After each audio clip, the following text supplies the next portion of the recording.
বিটিভির সবচেয়ে জনপ্রিয় যে অনুষ্ঠানটি আমি বলবো যে নতুন কুড়ি। প্রথম দিকে যখন নতুন কুড়ি অনুষ্ঠানটি চালু হয়েছিল তখন আমি বিচারক হিসাবে থাকার আমার সৌভাগ্য হয়েছিল, তার জন্য বিটিভিকে আমি কৃতজ্ঞতা প্রকাশ করছি।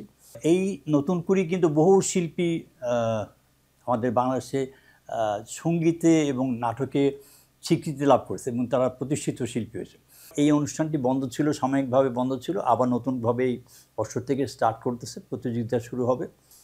আমাদের সময় যারা গান করেছেন তারা এখন প্রতিষ্ঠিত শিল্পী, অনেক শিল্পী হয়ে গেছেন।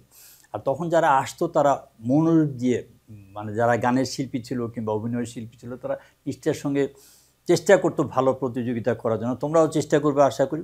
গার্জেনদের বলবো যে আপনার ছেলে মেয়েদেরকে ভালো করে শিখিয়ে পাঠাবেন যাতে তারা তাদের সম্মান রাখতে পারে, আপনাদের সম্মান রাখতে পারে। আর বিটিভিকে অনেক ধন্যবাদ এই অনুষ্ঠানটি নতুন করে শুরু করার। আসছে নতুন কুড়ি, দেখতে চোখ রাখুন বিটিভির পর্দায়।